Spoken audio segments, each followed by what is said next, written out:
What's up, party people? I'm Chad. And I'm Rose. And together we are Two Wheels, Three Sheets.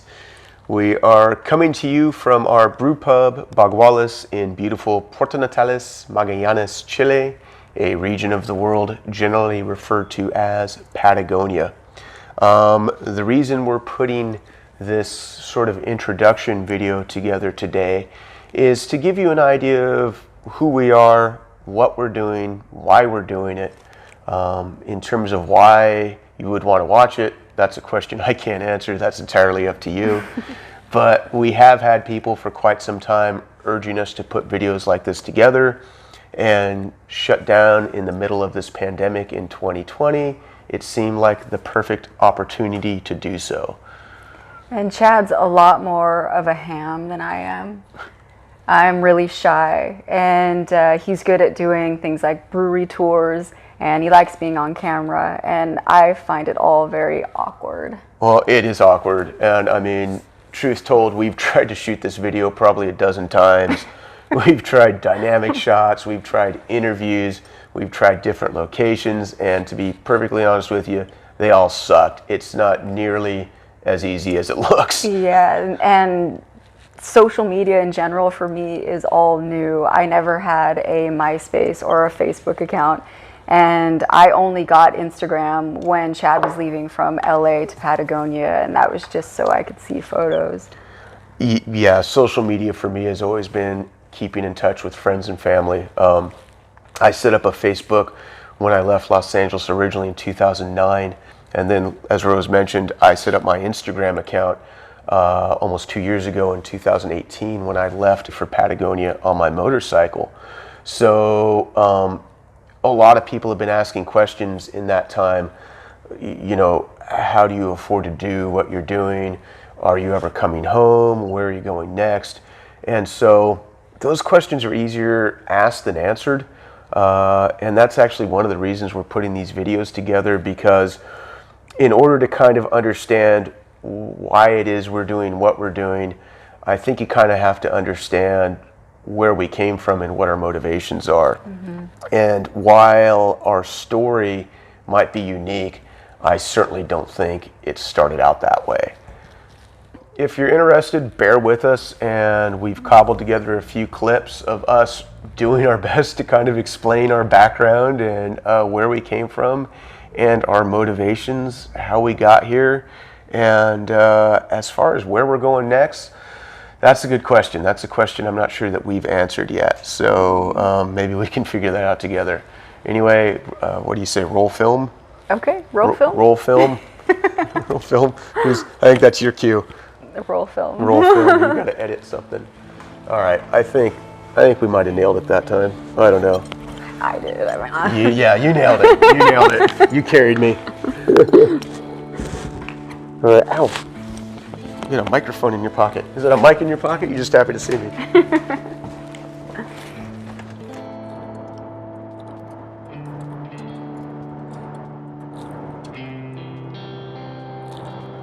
I just remember my 20s, probably through my mid-30s. You know, I achieved this balance. I think when you have a young family, and maybe your first job where you're actually making some real money, especially while you're young, you know, it can all be kind of hard to reconcile. For me, I just compartmentalized. You know, I had my family life, my professional life, and then I had my life. And it worked for a long time. But you know, then sometimes life comes along and it doesn't give a shit about your neat little boxes. Actually reminds me of something my dad used to say growing up. Life is what happens while you're busy making plans. Maybe the old man actually knew a thing or two. When I was learning how to ride a motorcycle, they teach you about target fixation. Don't focus on where you don't want to end up. If you see a rock and you stare at it, you're gonna head right for it. If you see a rut and you stare at it, you're gonna fall right into it. This is a lesson that I wish I had learned a lot earlier in life. When I finally got out on my own, I thought that I had broken the patterns of my upbringing. But I ended up falling into the rut that I had focused on avoiding. I had the 9 to 5, the 401k. I was even a Sunday school teacher. And I would set my head down on the pillow on Sunday night, knowing that Monday morning's alarm was going to go off soon. It was another week, another month, another year. How long was I going to keep doing this? If you don't mind, pardon the mess. Yeah, so let's see. I was actually born and raised in the Mormon Church, which was confusing.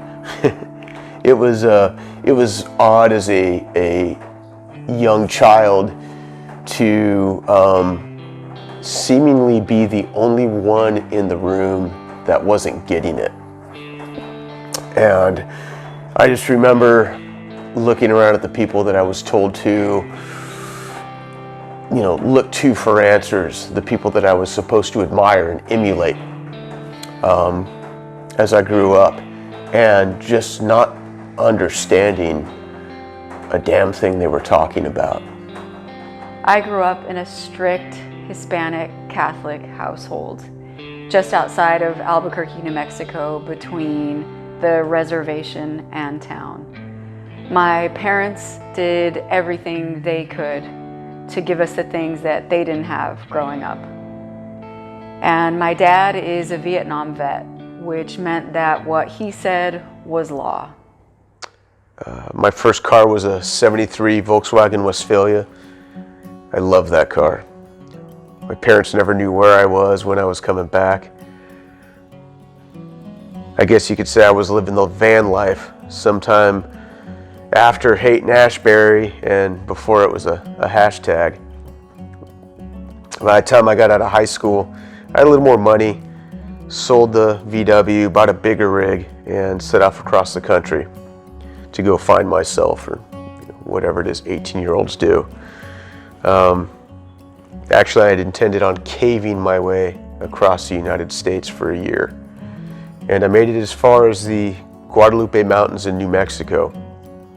16 months later, I was still there, living with a girlfriend, completely broke. So went back to LA and started working again to fund my travels. And I'd basically work for 6 months until I had enough money to take off and travel until I was broke again, rinse, repeat. Until I got to the point where I realized that, I don't have to work in a warehouse to make money. I wanted to work outdoors. I wanted to work with my hands. And so I ended up answering an ad in the paper for, I think their tagline was low pay, hard work, miserable conditions. So, oh yeah, I'm in. And ended up taking a job with the California Conservation Corps. And learned how to fight wildfires, sandbag levees. I ran chainsaw for the Forest Service for months. Just ended up having a blast. Did a bunch of crazy things with a bunch of crazy people. And did that for about 16 months.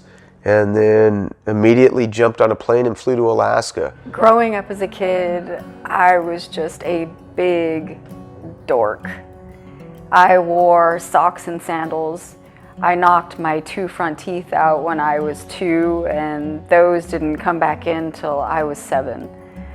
I used to love to camp and fish and catch bugs. And I always looked forward to these occasional camping trips we got to take, but for the most part, my life was just a pattern of predictability. Monday through Friday was school. Friday night was bowling league night. And Saturday, all day, we cleaned the house. I always knew it was time to get up when I could hear the Spanish music blasting from the other room. And Sunday was always church. And that was the pattern. I realized that what my parents were doing was modeling for me this striving for financial freedom, which then allowed you to create your own comfortable bubble. But I knew that this wasn't right for me, so I started pulling in the opposite direction. I went from living in the desert of Albuquerque, New Mexico, to moving in with my boyfriend on the boardwalk in Venice Beach, California. From the comfort of home to living in this sketchy apartment. And this was in the mid-90s when Venice was filled with homeless addicts and gangs.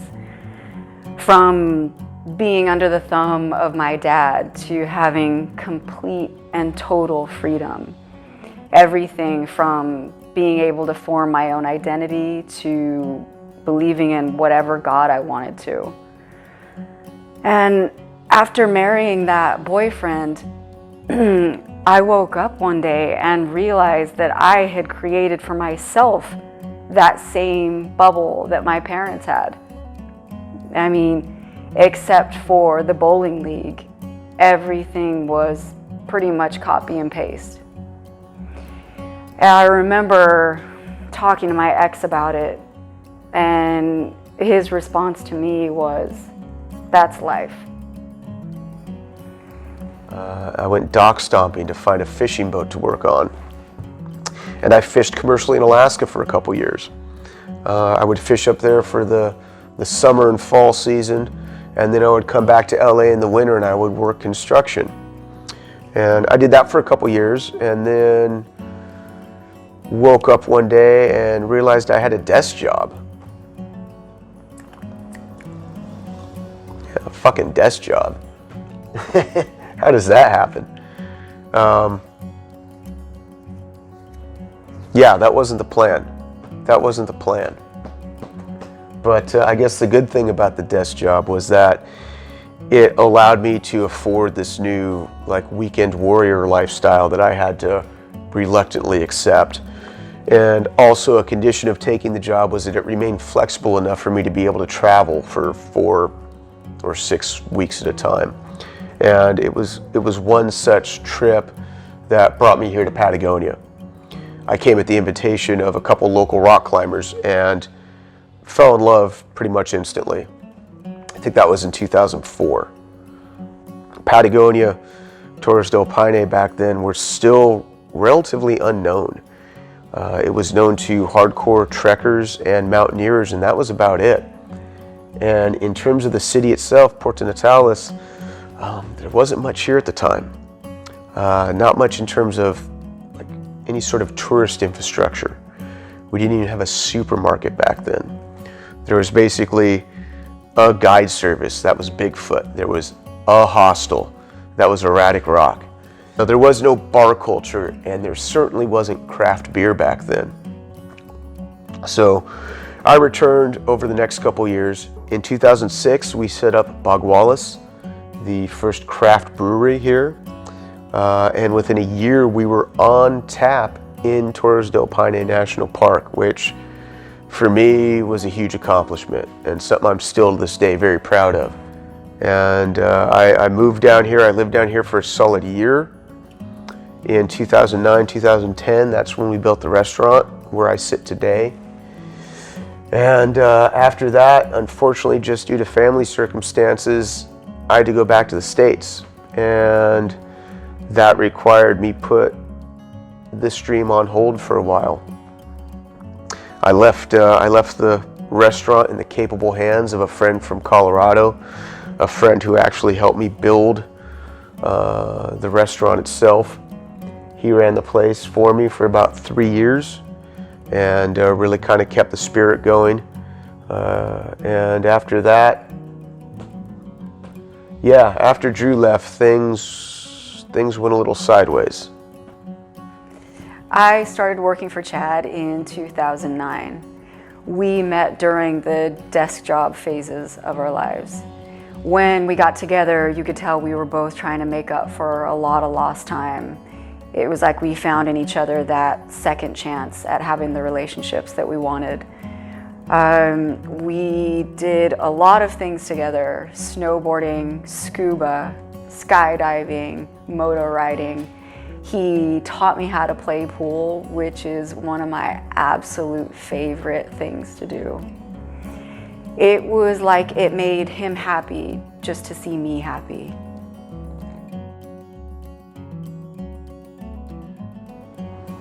It's amazing at how quickly a decade can fly by. You know, I guess it's just human nature to develop these comfortable routines, you know, develop bad habits, dig holes and fall into them, fall in love, shit can a career. You know, 20 years later, I finally quit that seasonal job that turned into a decades-long desk job. And, you know, for as good as everything was going, or for as happy as I should have been, you know, I think we just all kind of get to a point in our lives where we're tired of living a life of compromise. Some people want to call it a midlife crisis, but I think that's dismissive. I think you get to a point where you're just tired of putting up with everybody else's bullshit. So in October of 2018, I was officially unemployed for the first time in decades. 2 weeks later, I bought my trusty Africa Twin back there, and the end of November, I set off for Patagonia. I told Rose originally that I was going to be gone for 6 to 12 months, and she was 100% behind me. She was absolutely supportive, but at the same time, I think she might have underestimated what it meant to be alone for that long. The truth was, I didn't really have a plan. I didn't know how long I was going to be gone.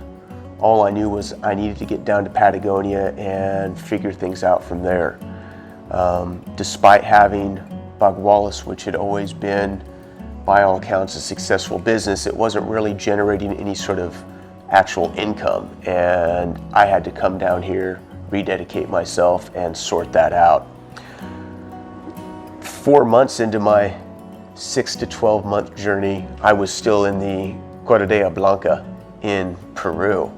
And I remember at one point I was stuck between landslides, completely lost, freezing my ass off at 15,000 feet, out of gas, in the middle of nowhere, and for the first time on this journey, like genuinely scared, genuinely concerned. And it was incredible. It was awesome. I really hit my stride.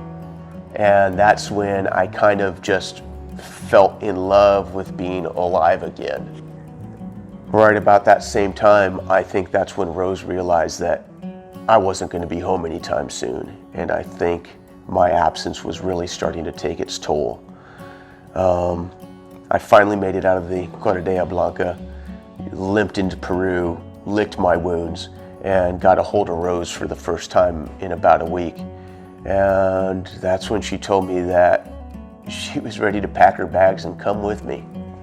When I decided to pull the trigger and join Chad, I quit my job, I sold all my things, and I basically condensed my life into 2 duffel bags. I've only lived inside the US, and my Spanish is really crappy. So life on 2 wheels as an immigrant would prove to be interesting.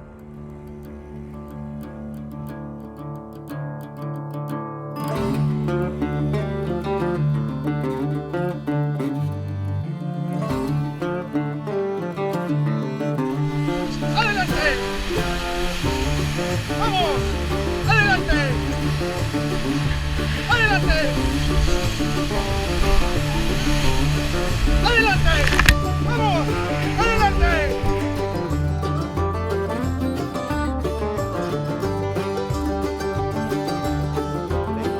a region of the world generally referred to Okay, let it breathe. Wait. This seemed like the perfect opportunity to do so.